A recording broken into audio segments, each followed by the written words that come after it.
Bueno, pues nada, vamos a comenzar con la clase que nos corresponde hoy. Va a ser un poquito larga, ya terminamos este ítem, pero creo que va a ocupar un poquito de tiempo.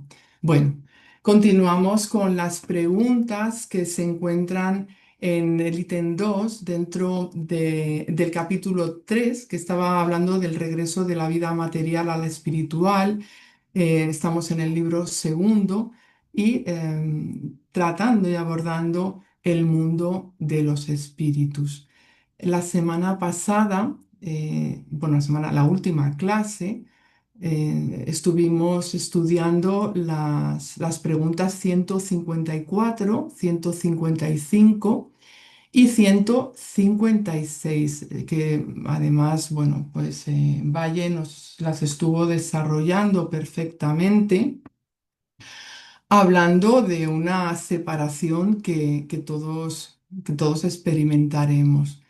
Y nos decía que era un desprendimiento, y vamos a experimentar un, un desprendimiento gradual en el cual pues esas ligaduras que nos atan al cuerpo físico se sueltan, no se quiebran. Esto lo explicaban los espíritus en la respuesta 155A. También en esa respuesta decían que los dos estados, estos que ocurren estando en el cuerpo y separándonos de él, pues se tocan confundiéndose. Entonces, bueno, sabemos, ¿no?, que esa separación, en esa separación el espíritu se va a ir desprendiendo poco a poco de esas ataduras.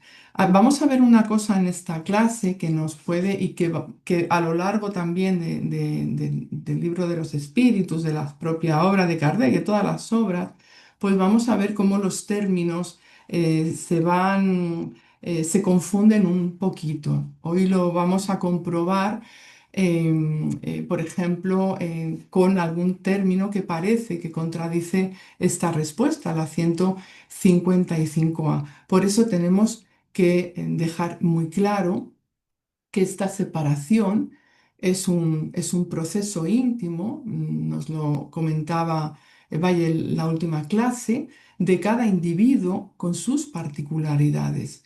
A pesar de las circunstancias que tenga, a pesar bueno, de lo que ocurra, cada uno va a vivir este proceso de una manera.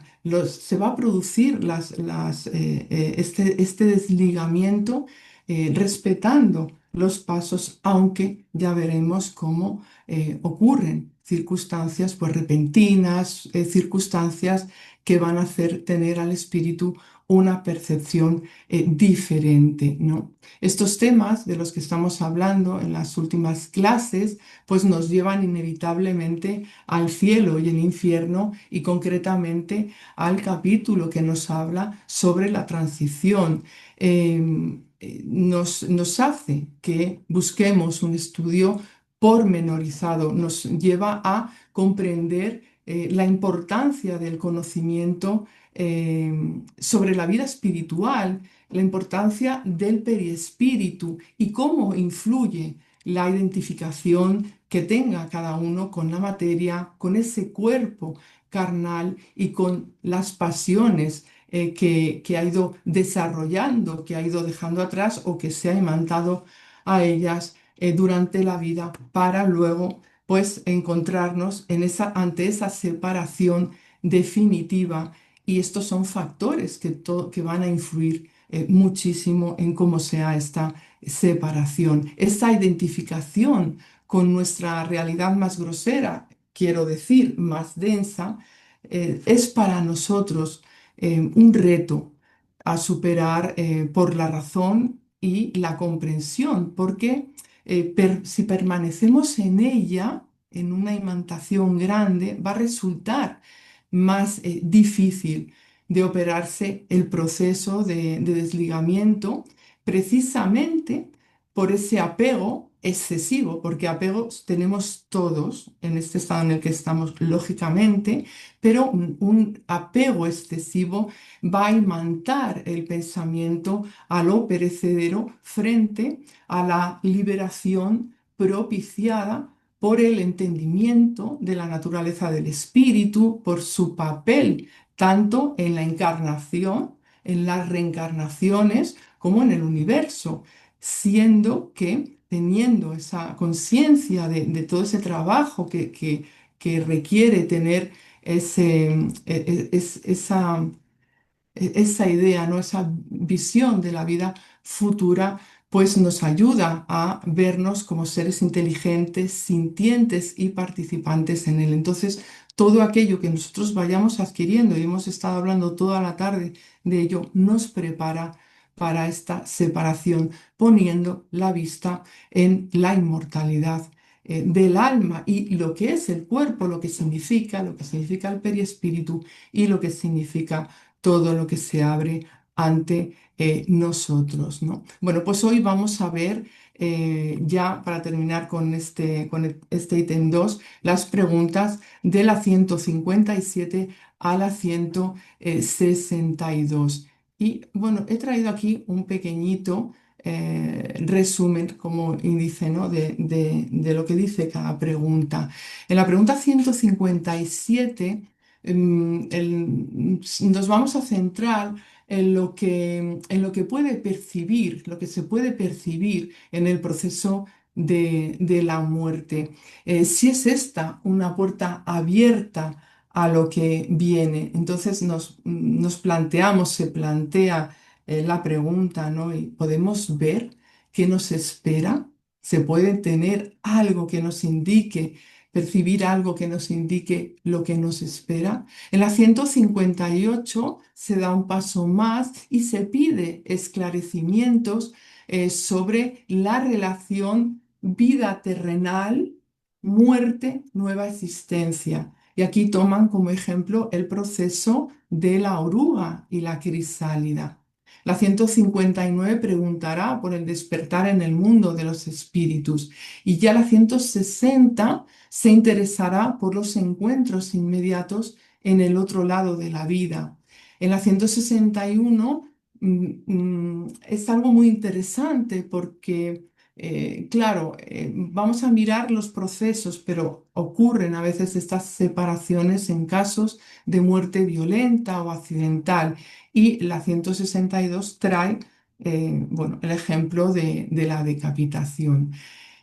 Como este tema lo hemos dividido en dos partes, yo no quiero repetir las explicaciones que Valle dio anteriormente y sí recomendaros que escuchéis varias veces su clase. Fue una clase excelente donde hubo explicaciones que hoy entrarían dentro de estas preguntas. Entonces yo lo que voy a hacer es complementar y me gustaría valerme sobre todo de ejemplos, de estudios realizados concretamente por el investigador italiano Ernesto Bozzano, que bueno, me parece que son unos estudios extraordinarios que continúan y amplían y mucho el trabajo de Alan Kardec. Entonces, lo que voy a hacer es leer las preguntas, las respuestas, comentar e ir intercalando algunas cosas sobre esas investigaciones. Mm, Vamos para adelante. Vamos a empezar por la cuestión 157 que dice así, en el proceso de la muerte, ¿tiene a veces el alma una visión o éxtasis que le hace entrever el mundo al que va a reingresar? Bueno, es lógico que se haga esta pregunta. Estamos ante un momento de gran cambio, planteando un momento de gran cambio y ciertamente las narraciones de todos los tiempos pues hablan de algo, quizá una percepción que se abre, un estado diferente, un estante de claridad o de lucidez. Y los espíritus contestan, a menudo siente el alma quebrarse los lazos que la ligan al cuerpo. ¿Veis? Aquí aparece la palabra quebrarse. Nos decían, no se quiebra. se van desligando. Pero fijaros, primero pone, a menudo siente el alma. Entonces, nos está diciendo lo principal, que es el alma la que siente, no el cuerpo. Es el alma la que se percata de este acontecimiento que ocurre durante el proceso de separación. Siente ese soltar de los lazos. ¿Por qué? Porque afecta a la materia que ya no va a necesitar, pero a la cual aún está sutilmente ligada física y mentalmente, ¿verdad? Esto es algo que también hablábamos el otro día. No solo es la ligación física, sino la ligación mental. Y como es una acción liberadora, o así es como deberíamos de verla, que muchos no la ven, pero es una acción liberadora dándose cuenta de ello, el ser realiza, como pone aquí, entonces todos los esfuerzos para romper estos hilos, estos lazos por entero. Según esa afinidad que decíamos antes, pues será más o menos intenso este empeño, ¿no? Y entonces, ya desprendida en parte de la materia, todavía no del todo, me gusta mucho esta imagen que he generado, ¿no? Para mí significa, o sea, representa lo que estamos hablando, ¿no? Bueno, pues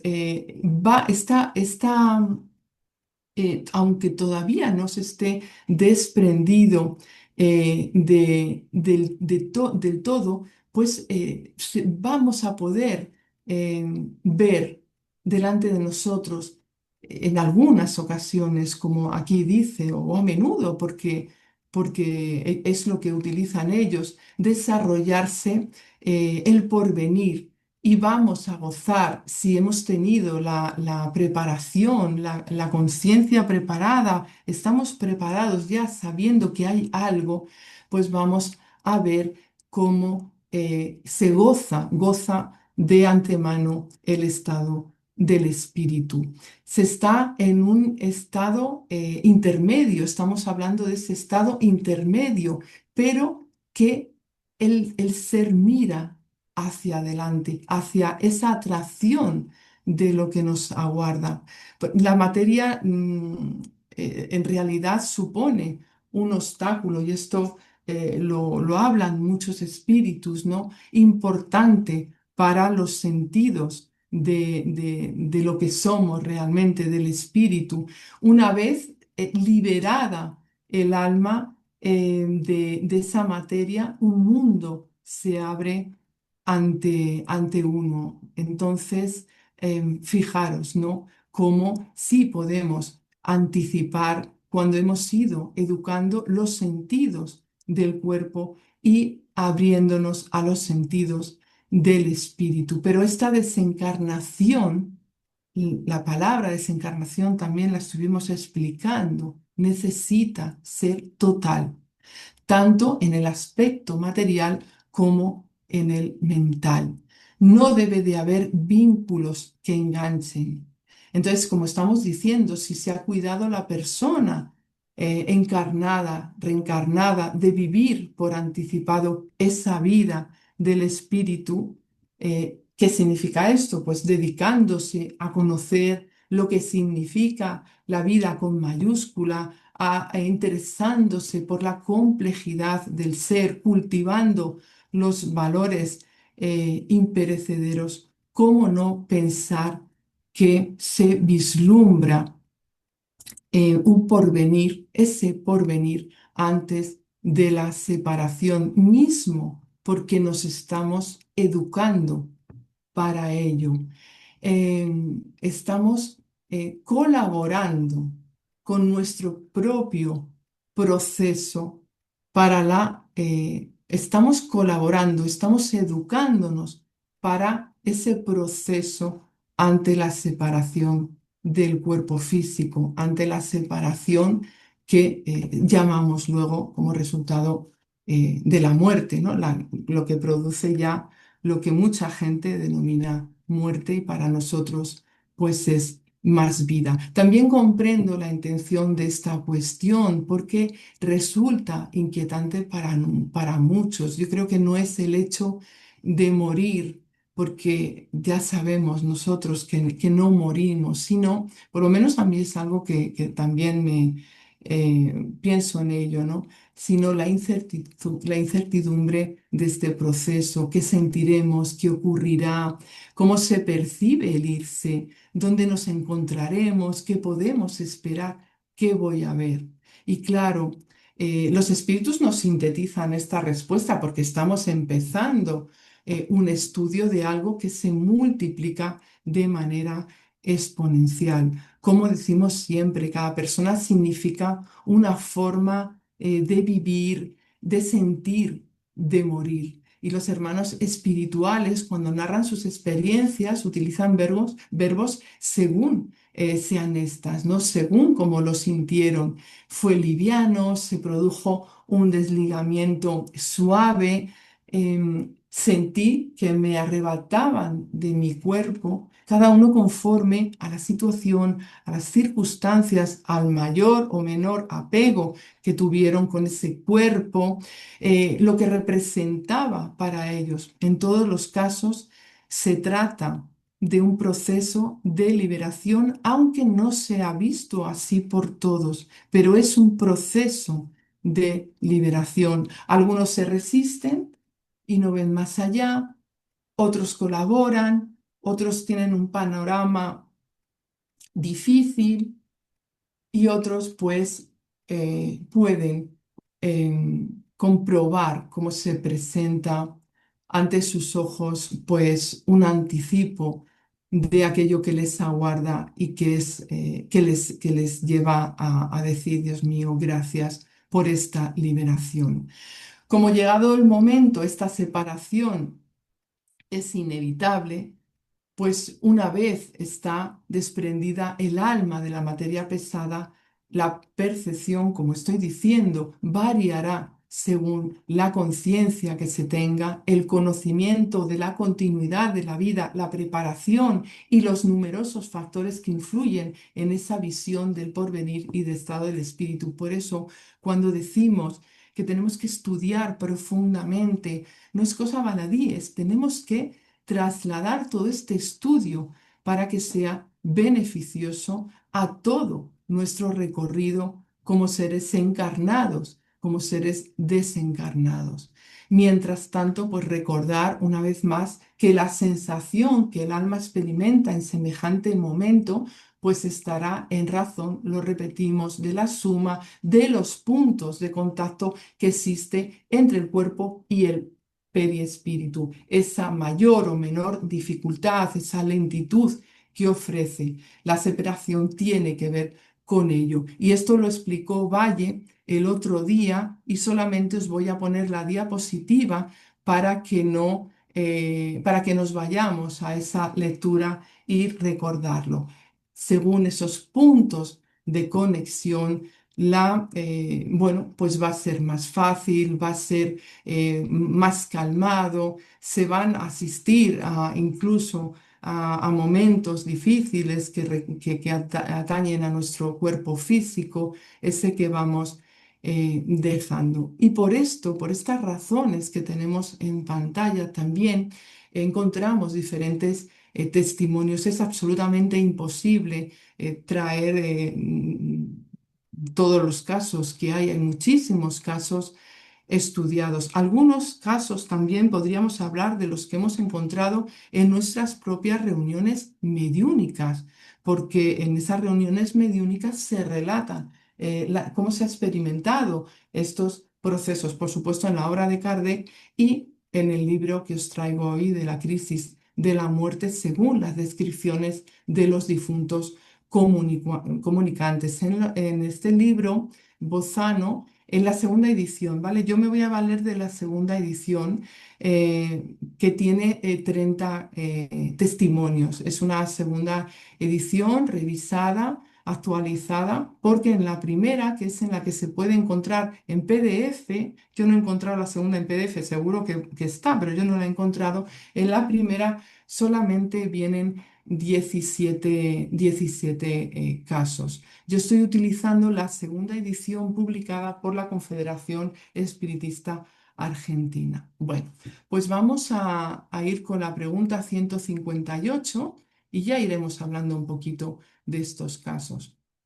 El ejemplo de la oruga que primero se arrastra por la tierra y después se enclaustra en su crisálida en estado de muerte aparente para renacer con una brillante existencia, puede darnos una idea de la vida terrenal, luego la tumba y por último nuestra existencia, nuestra nueva existencia. Bueno, pues esta es una pregunta que se ha hecho muchas veces, se relaciona con estos animalitos, ¿no? Con estas transformaciones. Es interesante porque aquí la oruga pues parece la feucha, ¿no? Arrastrándose, ligada a una base, a un suelo, a una corteza de árbol, esforzándose en cada paso que parece un mundo insalvable ante ella. Y luego entrando en un estado del que parece que no saldrá, aprisionada en un destino fatal, extraño. Sin embargo, pues algo se opera en ella, hay una transformación,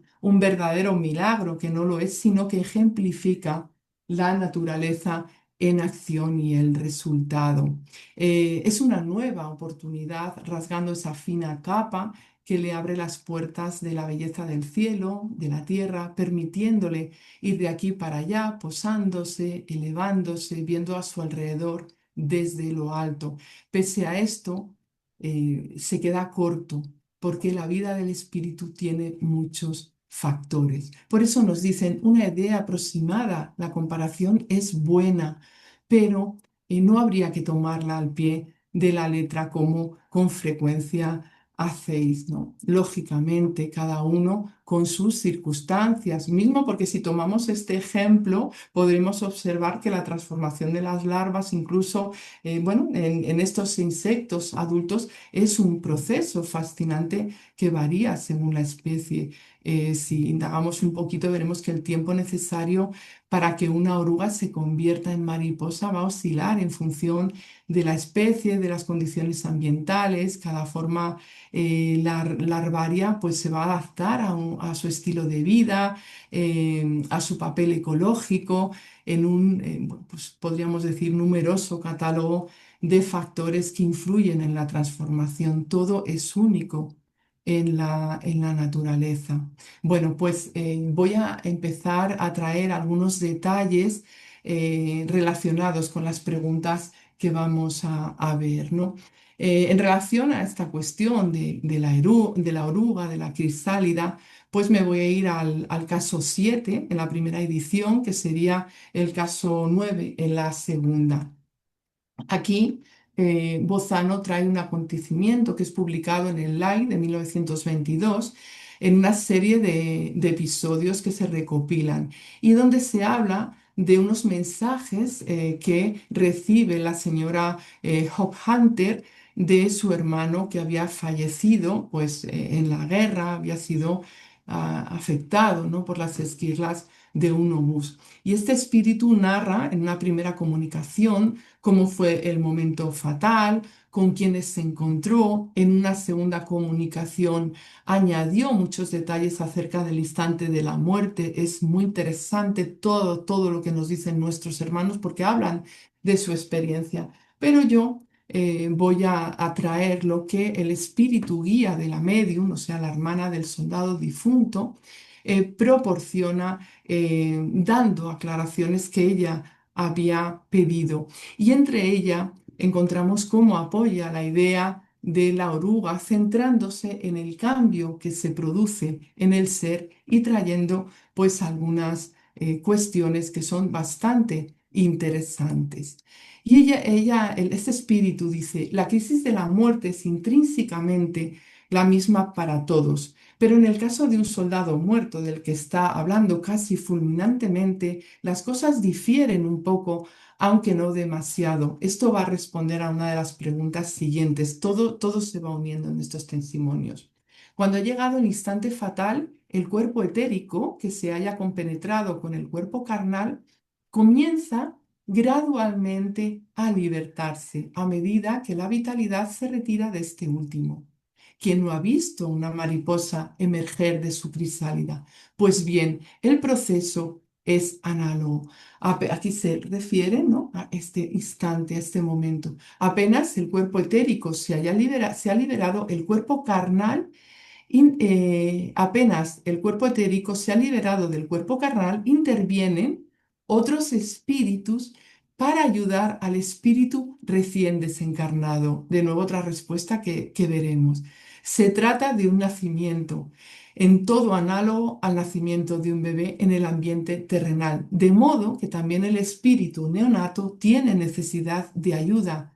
Se siente perdido, desorientado, asustado y no podría ser de otra manera. Fijaros, aquí están hablando de cómo nacemos al mundo espiritual y los preparativos, pues podríamos compararlos como aquí los hacemos para acoger la nueva vida, ¿no?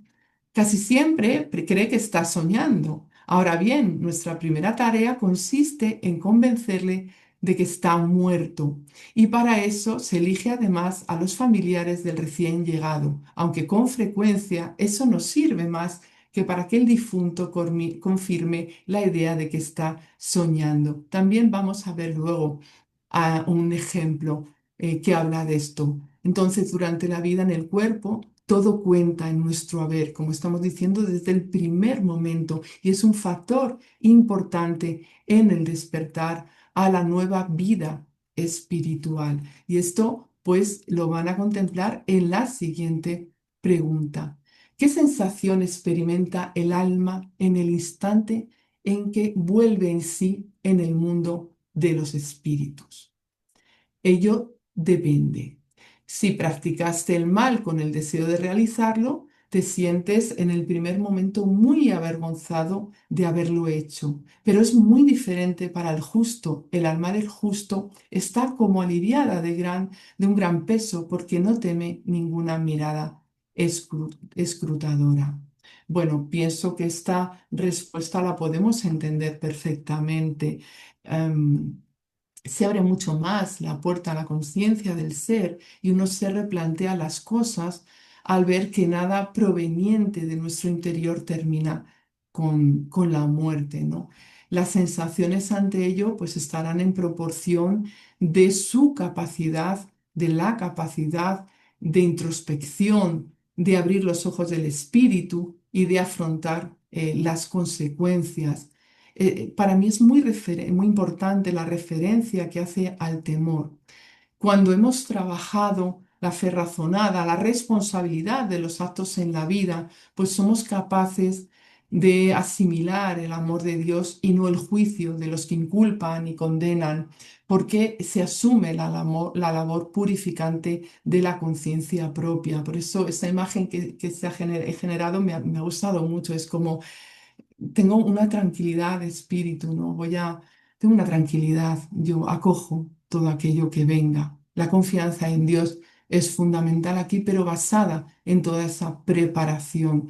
Bueno, todo lo que viene en el libro de Bozano es interesante, ¿no? Pero quiero traer algún ejemplo ahora mismo que me ha resultado curioso. Me voy a centrar en la primera parte de la contestación, porque hay preguntas que nos van a venir, igual que nos vienen ahora, ¿no? Pero nos van a venir en ese momento. ¿Hemos hecho mal adrede, aposta, como se dice? ¿Hemos puesto carga en los actos con el fin de imponer, de dañar, de ofender, de engañar?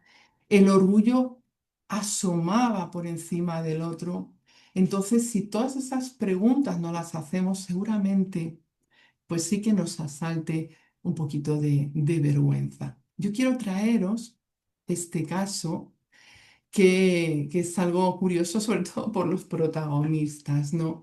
Bueno, el protagonista es el célebre novelista, dramaturgo y periodista británico Edgar Wallace, Él, sabéis, es considerado el padre del moderno estilo thriller y es aclamado mundialmente como el maestro de la narración de misterio. Además, es también el autor del guión original, no de la obra, del guión original de la película King Kong, que hemos visto, por lo menos yo, de todas las maneras, de todas las versiones, porque me encanta, ¿no? Entonces, Edgar narra cómo fue su primera impresión en el momento de la muerte física. Este lo vamos a encontrar en el caso 26, ¿no? De esta segunda edición. La primera no está, o yo no lo he encontrado, ¿vale? La narración es bastante larga, pero él empieza detallando una relación de amistad-enemistad que fluctúa de esta manera, encarnado él y desencarnado también, con el famoso periodista Hannes Schaffer, que tenéis también en pantalla, quien fue un defensor del espiritismo. Entonces cuenta Wallace un episodio muy importante en el cual él estaba, porque él se metía mucho criticaba mucho a Schaffer, criticaba mucho al espiritismo, la creencia en la vida futura. Bueno, entonces él estaba escribiendo una crítica mordaz contra Schaffer y contra el espiritismo. Y entonces ocurren varios fenómenos, que no os lo voy a contar porque así lo leéis, mientras él estaba escribiendo, es ahí con toda su carga, escribiendo esta crítica. Y bueno, pues sale un momento de la sala para ver qué está pasando, porque no hay posibilidad de que hubiera una explicación lógica a esos fenómenos. Cuando vuelve, esto os voy a hacer spoiler, cuando vuelve el papel donde estaba escribiendo la crítica estaba en la hoguera y también hay otros elementos que podréis leer. Bueno, pues este hecho le llevó a publicar un artículo intitulado No volveré a hablar mal del espiritismo, ¿vale? Y en ese artículo él describe los detalles. Ya os podéis imaginar cómo era Edgar en cuanto a su forma de proceder, ¿no? Era pues un poquito agresivo en sus palabras, bueno. Entonces os voy a leer, aquí lo voy a leer del libro, cómo él habla de su primer momento cuando muere para seguir viendo un poquito más de este proceso. Desde hacía unos días me hallaba en estado comatoso.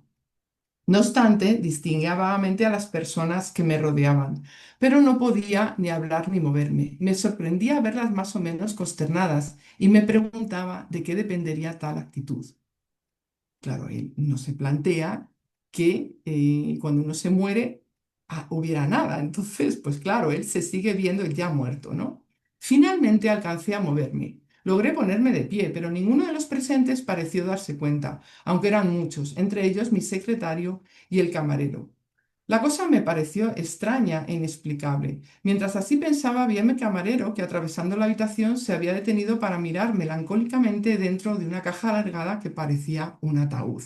Bueno, entonces él se acerca, ve que ahí está su cuerpo y que el ataúd y la señora que estaba al lado del ataúd pues pasaban un poquito de... Y continúa diciendo, esto sí que os lo he puesto aquí. Mi conciencia era análoga a la de los sueños y por eso me preguntaba inútilmente qué significaba todo esto. No llegaba a comprender. ¿Por qué entonces habían colocado un modelo de mí mismo dentro de un ataúd? Notaba que los autores de la desagradable broma habían vestido cuidadosamente el fantoche que me representaba y que el féretro estaba ricamente taraceado y adornado con gusto. Y bueno, pues él continúa narrando cómo permaneció un tiempo vinculado al mundo terrenal, ofuscado, vagando por los lugares. Bueno, pues claro, lógicamente, imaginaros, ¿no? No existe nada, de repente, ¿qué está pasando? Estaba ofuscado en su pensamiento que negaba la realidad. Y él dice, errando en la neblina en busca de una orientación que le llenara de respuestas. Entonces, él se junta, ¿no?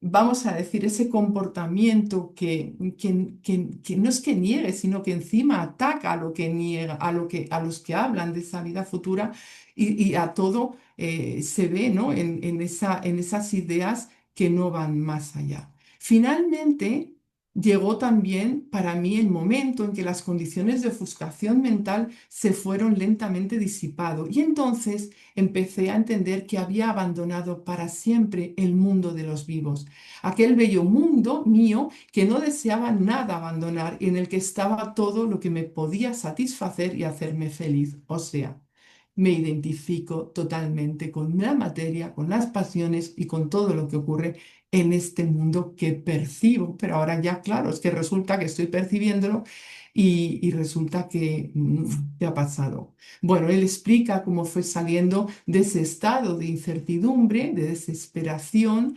y resulta que en ese estado pues llega un momento en el que pidió, invoca la clemencia divina y como podéis imaginar, pues hay una respuesta, como no puede ser de otra manera. Entonces, mm, él ve, tiene la visión de entidades que él llama luminosas, que estaban ahí, lógicamente, pero él no percibe, él no se da cuenta porque tiene esa ofuscación.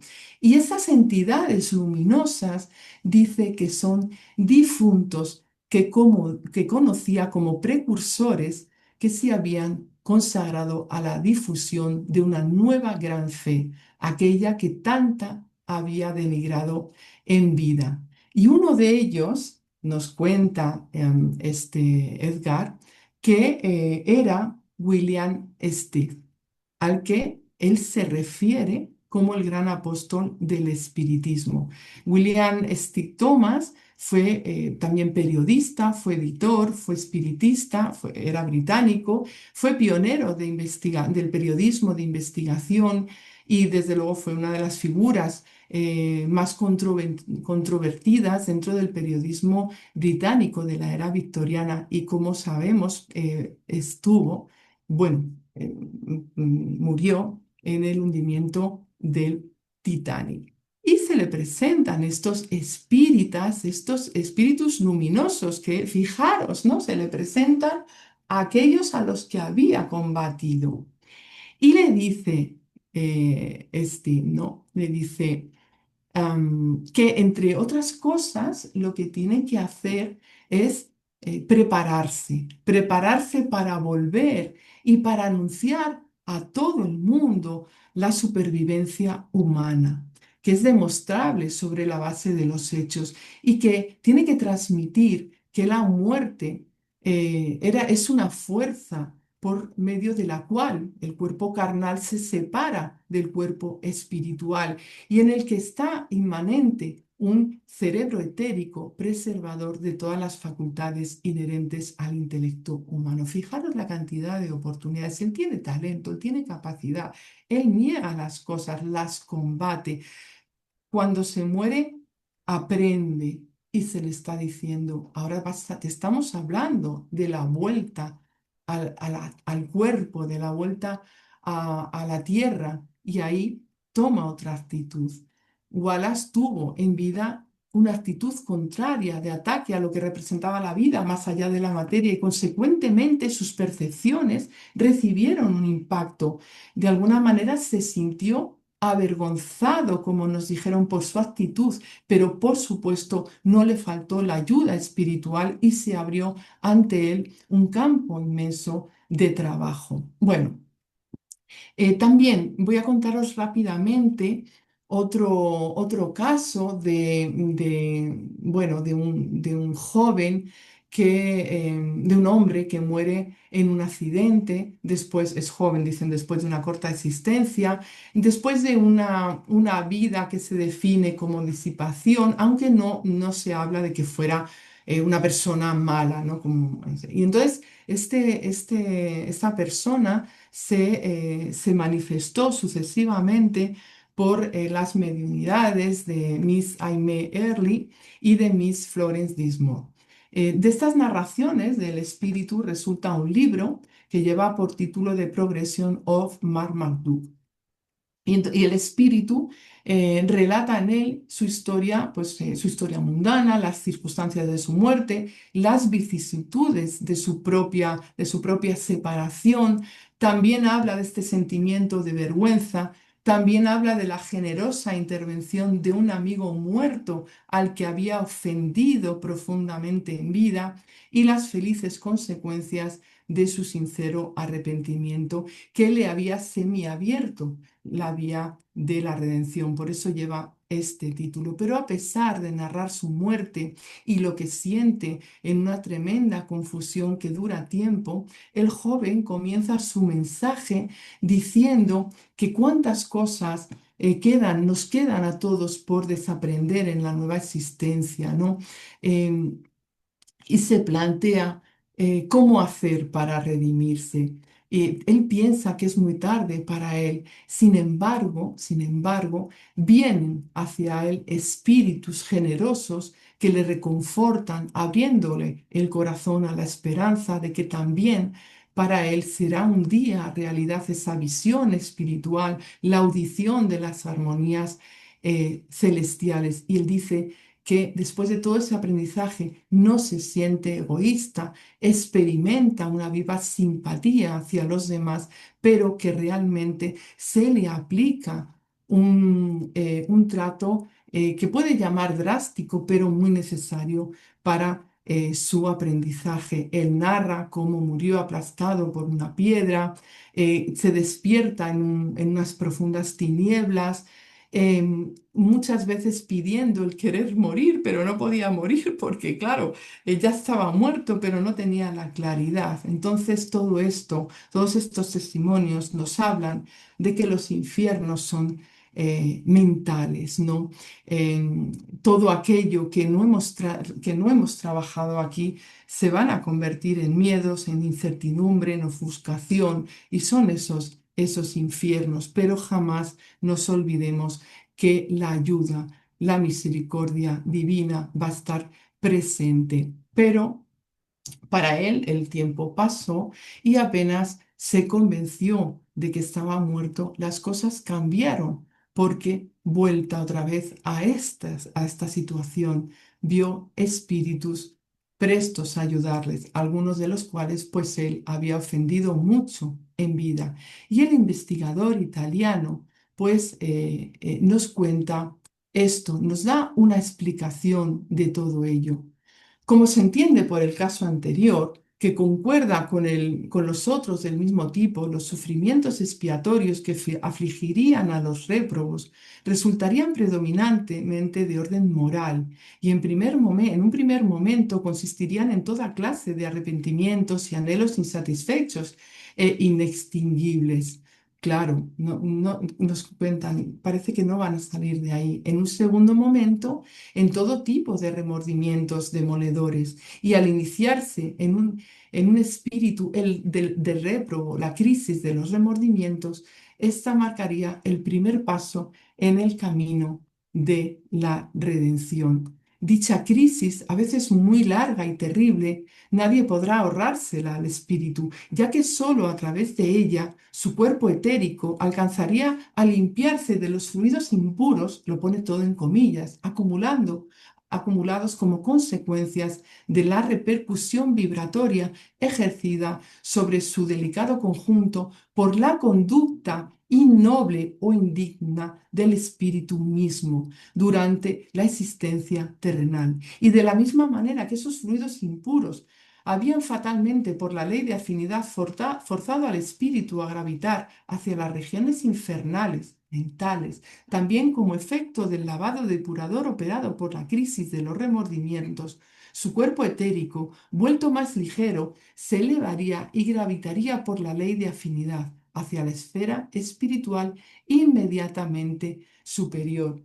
El peso específico de los hechos realizados con intenciones dudosas es claro. Nadie escapa al examen de vida. Por eso, pues, podemos encontrar esas situaciones, ¿no? En las que nosotros pues sentimos esa vergüenza, ¿no? Estamos en esas situaciones mentales, salimos, queremos salir de ellas y nos replanteamos. Bueno, y luego la segunda parte de esa respuesta hablan, ¿no? De la tranquilidad del espíritu, porque el que nada teme es porque se ha labrado un camino de conquistas que ya no le hacen sentir miedo a lo que vayan a encontrar. Estando la conciencia tranquila, todo es acogido desde la gratitud y el amor. Y está la confianza en Dios. Para mí es lo que ya me sustenta ahora, ¿no? Decir, lo que venga será lo mejor para mí. Esto tiene que ser un convencimiento. Bueno, vuelve el espíritu, madre mía, qué hora. Vuelve el espíritu a encontrar de inmediato a aquellos que conoció en la tierra y que murieron antes que él. Y nos contestan, sí, según el afecto que por ellos sentía y el que le profesaban a él. A menudo acuden a recibirlo, a retomar al mundo, al retornar al mundo de los espíritus y le ayudan a desprenderse de las envolturas de la materia.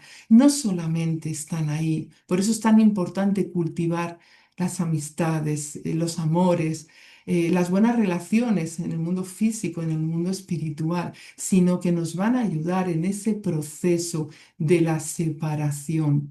Además, vuelve a encontrar a muchos que había perdido de vista durante su estancia en la tierra, ve a los que están errantes y va a visitar a los que se hayan encarnado. Esto es algo que oímos en todas las narraciones de una manera o de otra. Lo que varía es la percepción de las cosas que nos ocurren, la percepción que tengamos. Bueno, vamos a ir ahora rápidamente a un caso en el que el espíritu comunicante es un joven de 18 años que se llama Tini, también muere combatiendo en el frente en abril de 1917, la médium es la madre, ella perdió a dos hijos, este es el menor, y las palabras de Tini me van a servir, son muy interesantes porque de ellas sacamos ideas que nos vienen bien para resumir lo que estamos hablando en la clase de hoy y nos hace como un esquema de lo que se puede sentir al otro lado de la vida en este momento de la separación. Vamos a ir rapidito, pero bueno, es muy interesante. Bueno, en primer lugar, dice que los seres que viven en el medio terrestre tienen mucho que aprender acerca del estado que les espera después de la muerte. Quiero decir del instante en el que el espíritu se despega del organismo corporal.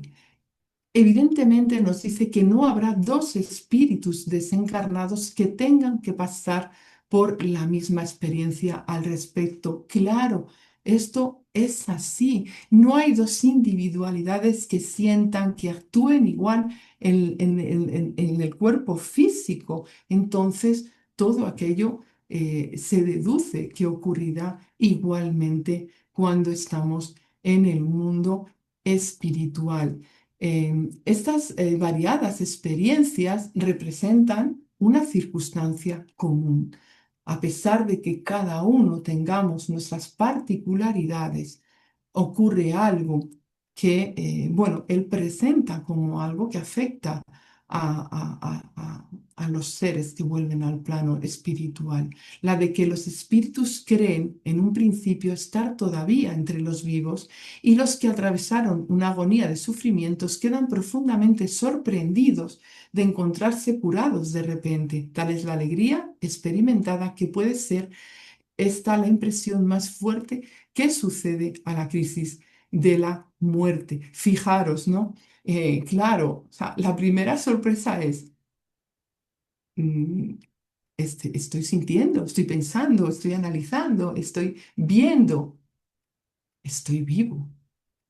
Y luego, pues, algunas cosas que tenía, que me habían afectado, que me habían cambiado que me habían causado la muerte, ya no las noto. Esto, evidentemente, con todas las cuestiones, un abrazo, Valle, un abrazo, con todas las cuestiones inherentes a cada uno. Bueno, seguimos. Casi todos los desencarnados pasan por un periodo, esto es muy interesante, por un periodo de sueño reparador que puede durar semanas o meses. Esto depende de las circunstancias en que murieron. En mi caso, está hablando él, claro, fui muerto de manera fulminante. No sufrí. No pasé por enfermedades agotadoras. A pesar de eso, sin embargo, estuve sumergido en el sueño durante cerca de una semana debido a que al haber sido una muerte súbita, mi cuerpo fluídico fue bruscamente arrancado del cuerpo somático. ¿Veis cómo lo dice arrancado? Produciendo un contragolpe sensible en el primero. Bueno, esto lo señala mucho Bozano porque los espíritus hablan de este sueño reparador, ¿vale? Estos, en todos los casos hablan de ello, ¿no? Todos concuerdan en algunos de estos puntos. Voy a ir un poquito más deprisa porque si no me paso la hora. Continúa. Algunas veces los espíritus desencarnados, al encontrarse solos en un medio desconocido, experimentan gran pavor. Pero eso solo se da con los que en vida fueron profundamente egoístas y nunca dirigieron sus pensamientos hacia Dios. Aun y todo, llegado el momento, esos espíritus son ayudados y animados por sus espíritus guías, pero les es necesario primeramente adquirir una espiritualidad suficiente para encontrarse en condiciones de percibir a los espíritus guías. Creo que es en el primer espíritu que os he dicho que él habla al principio, que él habla de que tardó un tiempo en poder identificar a estos hermanos que le estaban ahí prestos para ayudarle, ¿no? Bueno, y continúa diciendo, cuando entre los espíritus recién llegados, estas dos cuestiones que estamos hablando responden también a la pregunta que habíamos enunciado del libro de los espíritus. Cuando entre los espíritus recién llegados entre los espíritus recién llegados hay los que se encuentran ligados por vivos afectos a otros espíritus desencarnados algún tiempo antes. Estos últimos les salen al encuentro antes de que pasen por la fase de sueño reparador. No se puede imaginar ventura mejor que la de esos encuentros en el mundo espiritual después de largas separaciones que parecían definitivas. Aunque saben que tendrán que separarse todavía por cierto tiempo, no lo lamentan ante la evidencia de saber que estas separaciones ya no serán como las anteriores. Y cuando los espíritus recién llegados despiertan del sueño, sus guías intervienen para informarlos del adiestramiento espiritual que para cada uno está reservado. O sea, vamos allí, hemos forjado amistades en ambos lados de la vida. Hay amigos, familiares que nos reciben en ese nacimiento y salen a nuestro encuentro antes de que pasen por ese sueño. Y entonces ahí es que se producen reencuentros y separaciones, pero ya decimos, vale, volveremos a encontrarnos. Entramos en ese sueño reparador y luego nuestros espíritus guías nos van a ayudar a seguir con nuestro camino. Es muy interesante porque, bueno, esto es la narración de Tini, pero también otros espíritus hablan en este sentido. Bueno. Continuamos, vamos finalizando. En la muerte violenta o accidental, cuando los órganos todavía no han sido debilitados por la edad o las enfermedades, la separación del alma y el cese de la vida tienen lugar de manera simultánea. Bueno, nos lo ha contado también Tini, ¿no? Responden, por lo general ocurre así, pero en todos los casos el lapso que los separa es muy breve. La clase pasada se habló de este asunto. Y yo, bueno, y no voy a detenerme en ello, ¿no? Porque lo explicó muy bien Valle. Voy a irme a otro ejemplo también de un chico que fallece. Es el caso 15. Sí, me parece. Bueno, este es un chico que muere de manera fulminante en el campo de batalla y cuenta cómo al principio se sentía fuera del cuerpo físico pero sin el cuerpo espiritual perceptible. A medida que el proceso de separación progresaba, se fue condensando hasta tomar forma visible y precisa. Y entonces él dice, una especie de cordón fluídico que salía de la cabeza, veía cómo me vinculaba de su cabeza, del cuerpo, este cuerpo fluídico, este cuerpo, ya el perispíritu que nosotros llamamos, bueno, le vinculaba este cordón al cuerpo físico y él hacía, este joven hacía grandes esfuerzos para liberarse. Fijaros, ¿no? Primero no se percibe, luego se va condensando, luego ve lo que le une al cuerpo físico y hace esos esfuerzos que decíamos al principio para liberarse de esa materia. Cuando lo logró, se notaba flotando en el aire sobre el campo de batalla, pudiendo pues ver las terribles escenas, pero dice que cayó rápidamente en condiciones de inconsciencia y al despertarse se vio como una especie de pasillo de hospital donde había enfermeros que le explicaron que estaba muerto y que se hallaba en el mundo espiritual. Entonces, él siente un sopor que le dijeron que era necesario para liberarse de la fuerza de atracción que ejercía sobre él el ambiente terrenal, atracción que resultaba consecuencia inevitable de la muerte violenta que había sufrido. Bueno, un caso interesantísimo. Y ya vamos a la pregunta de la decapitación. Después de la decapitación, por ejemplo, ¿conserva el hombre durante algunos momentos la conciencia de sí mismo? Muchas veces la conserva por algunos minutos, hasta que la vida orgánica se haya extinguido por completo, pero con frecuencia también la presión de la muerte le ha hecho perder esa conciencia antes del instante del suplicio. Bueno, en el cielo y el infierno tenemos, yo creo que no sé si lo hemos dado ya. Bueno, tenemos el caso del espíritu Lemer, quien narra lo que sintió en el momento de la decapitación. Si lo leéis, veréis cómo se corresponde con esta contestación y con el comentario que sigue de Allan Kardec y con el que vamos a terminar.